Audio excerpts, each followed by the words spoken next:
ಮತ್ತೆ ಲಾಬಿಗಳು ನಡೀತಾ ಇದೆ. ಈಗ ನೀವೇ ಪುನರಚನೆ ಆಗ್ತಾ ಇದೆ ಅಂತ ನೀವು ಆ ಥರ ಕೇಳಿಬಿಟ್ರೆ ನಾವು ಏನಂತ ಉತ್ತರ ಕೊಡೋದು? ನಮಗಂತೂ ಮಾಹಿತಿ ಏನಿಲ್ಲ, ಆಯಿತಾ? ಇನ್ನು ಯಾರಿಗೂ ಕೂಡ ಗೊತ್ತಿಲ್ಲ. ನೀವು ಸುಮ್ಮನೆ ಪುನರಚನೆ ಆಗ್ತದೆ ಅಂತ ಹೇಳಿದ್ರೆ, ಈಗ ನೀವೇ ಪುನರಚನೆ ಯಾವಾಗ ಬೇಕಾದರೂ ಆಗ್ಬೋದು, ರಚನೆಯೂ ಯಾವಾಗ ಬೇಕಾದ್ರೂ ಆಗ್ಬೋದು.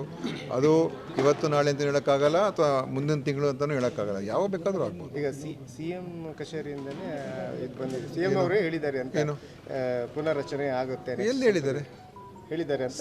ಇಲ್ಲ, ಸುಮ್ಮನೆ ನೀವೇ ಈ ಥರ ಕೇಳಿಬಿಟ್ರೆ ಹೇಗೆ? ಸಿ ಎಮ್ ಅವರು ಔತಣಕೂಟಕ್ಕೆ ಸೋಮವಾರ ಕರೆದಿದ್ದಾರೆ. ನನಗೂ ಸಿ ಎಮ್ ಹೇಳಿದ್ರು ಮೊನ್ನೆ ಸಿಕ್ಕಿದಾಗ, ಎಲ್ಲ ಬರಬೇಕಪ್ಪ, ನೀವೆಲ್ಲ ಎಲ್ಲೋ ಹೋಗ್ಬಿಡ್ರಿ ಅಂತ ಹೇಳಿದ್ರು. ಸಿ ಎಮ್ ಕರೆದಿದ್ದಾರೆ. ಈ ಥರ ಸಿ ಎಮ್ ಅವರು ಕರೆದು ಬೇಕಾದ ವಿಚಾರಗಳು ಮಾತಾಡೋದಿದೆ. ನೀವುಗಳದ್ದು ಏನೋ ಒಂದು ತೀರ್ಮಾನಕ್ಕೆ ಬಂದಿದ್ದಾರೆ. ಕೆಲವರು ಸಚಿವ ಸಂಪುಟದ ವಿತರಣೆ ಅಂತ, ಆಮೇಲೆ ರಚನೆ ಅಂತ, ಇನ್ನೊಂದು ಬೇರೆ ಅಂತ ಏನೋ ಯೋಚನೆ ಮಾಡ್ತಾರೆ. ಆ ಥರದ್ದು ಸಭೆ ಕರೆದಿದ್ದಾರೆ, ಎಲ್ಲರೂ ಕರೆದಿದ್ದಾರೆ. ಅಲ್ಲಿ ಏನೇನು ಚರ್ಚೆ ಆಗುತ್ತೆ ನೋಡೋಣ. ಸರ್, ಈಗ ಮತ್ತೆ ಇನ್ನೊಂದು ಹೈಕಮಾಂಡ್ ಯಾವುದು ಕೂಡ ನನ್ನ ಹತ್ರ ಮಾತಾಡಬೇಡಿ ಅಂತ ಹೇಳ್ತಾರೆ. ಆದರೆ ರಾಮನಗರದ ಇವರೇ ಮಾತಾಡ್ತಾ ಇದ್ದಾರೆ. ನೋಡಿ, ಯಾರೋ ಒಬ್ಬೊಬ್ರು ಏನೋ ಮಾತಾಡೋಕ್ಕೆ ಹೋದ್ರೆ ನಾನು ಉತ್ತರ ಕೊಡೋಕೆ ಆಗೋದಿಲ್ಲ. ಈಗ ಸ್ಪಷ್ಟವಾಗಿರುವಂಥ ವಿಷಯ, ಒಬ್ಬರು ಮುಖ್ಯಮಂತ್ರಿ ಇದ್ದಾಗ ನಾವು ಇನ್ನೊಂದು ಬಗ್ಗೆ ಮಾತಾಡುವಂಥ ಅವಶ್ಯಕತೆ ಇರೋದಿಲ್ಲ.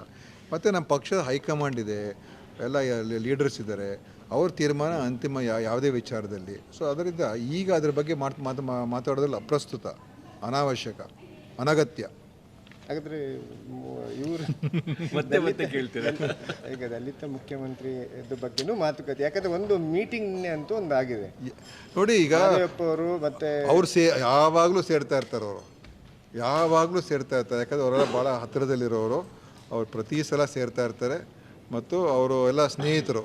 ಸೊ ಈಗ ನಾವು ಮಂಜುನಾಥ್ ಭಂಡಾರಿ ಸೇರಿದ ತಕ್ಷಣ ಇವತ್ತು ಅದಕ್ಕೇನು ಒಂದು ಕತೆ ಕಟ್ಟಕ್ಕಾಗ್ತದೆ? ಆಗೋದಿಲ್ಲ. ಎಲ್ಲ ಸೇರ್ತಾರೆ. ಮೊದಲಿಂದನೂ ಅವರು ಸೇರ್ತಾರೆ. ಒತ್ತಡ ಇದೆ ಅಂತ ಹೇಳಿದ್ರೆ ಸಿದ್ದರಾಮಯ್ಯ ಅವರು ಒಂದು ವೇಳೆ ಸಿಎಂ ಇಳಿಸಿದ್ರೆ ನೋಡಿ, ಇವೆಲ್ಲ ಈಗ ಇದೆಲ್ಲ ಅನಗತ್ಯ ಪ್ರಶ್ನೆಗಳು. ಇದಕ್ಕೆ ಯಾವುದೂ ಕೂಡ ನನಗೆ ಉತ್ತರ ಇಲ್ಲ. ಯಾಕಂತ ಹೇಳಿದ್ರೆ ಇವತ್ತು ನಮ್ಮ ರಾಜ್ಯದ ಮುಖ್ಯಮಂತ್ರಿ ಸಿದ್ದರಾಮಯ್ಯನವರು, ಆಯಿತಾ, ಅವರು ಸಿ ಎಮ್ ಆಗಿದ್ದಾರೆ, ಅವರು ಈಗ ಇದ್ದಾರೆ. ಅದು ಅಂಥ ಸಂದರ್ಭದಲ್ಲಿ ನಾವು ಇನ್ನೊಂದು ಮಾತಾಡ್ತಕ್ಕಂಥ ಪ್ರಶ್ನೆನೇ ಬರೋದಿಲ್ಲ. ಯಾಕಂತ ಹೇಳಿದ್ರೆ ಸಿದ್ದರಾಮಯ್ಯವರು ಒಬ್ಬ ದೊಡ್ಡ ನಾಯಕರು ಮತ್ತು ಮಾಸ್ ಲೀಡ್ರು, ಆಯಿತಾ, ಮಾಸ್ ಲೀಡ್, ಜನಪ್ರಿಯ ನಾಯಕರು. ಸೊ ಅಂಥ ಸಿ ಎಮ್ ಇದ್ದಾಗ ನಾವು ಇನ್ನೊಂದು ಬಗ್ಗೆ ಮಾತಾಡೋದು ಸರಿ ಇರ್ತದಾ? ಇಲ್ಲ. ಎಲ್ಲ ಪಾರ್ಟಿ ವಿಚಾರ ಇದ್ದೇ ಇರ್ತದೆ. ಯಾಕಂದರೆ ಈಗ ಅವರು ನಮ್ಮ DCC ಅಧ್ಯಕ್ಷರು ಈಗ ಚೇರ್ಮನ್ ಆಗಿದ್ದಾರೆ. ಖಂಡಿತವಾಗಿಯೂ DCC ಅಧ್ಯಕ್ಷರು ಇನ್ನೊಬ್ಬರು ಮಾಡತಕ್ಕಂಥದ್ದಕ್ಕೆ ಅವರು ಭಾಳ ದೀರ್ಘಾವಧಿಯಿಂದ ಇದ್ದರು. ಹರೀಶ್ ಅವರು ನಮ್ಮ ಕಾರ್ಯಾಧ್ಯಕ್ಷರಿದ್ದಾರೆ, ಇದು ಅವರ ವ್ಯಾಪ್ತಿಗೆ ಬರ್ತದೆ. ಅವರು ಅದರ ಬಗ್ಗೆ ತೀರ್ಮಾನ ಮಾಡಬೇಕು. ನಮ್ಮದು ಸರ್ಕಾರ, ಅವ್ರದ್ದು ಪಕ್ಷ. ಅದು ನೋಡೋಣ. ಇದು ಎಲ್ಲ ಇದೆ, ಎಲ್ಲ ಒಂದು 6-7 ಕಾರ್ಪೊರೇಷನ್ಸ್ ಇದೆ, ಬೆಂಗಳೂರು, ಮೈಸೂರು, ಈ ಥರ ಎಲ್ಲ ಇದೆ. ಏನು ತೀರ್ಮಾನ ಅಂತ ಈಗ ಈ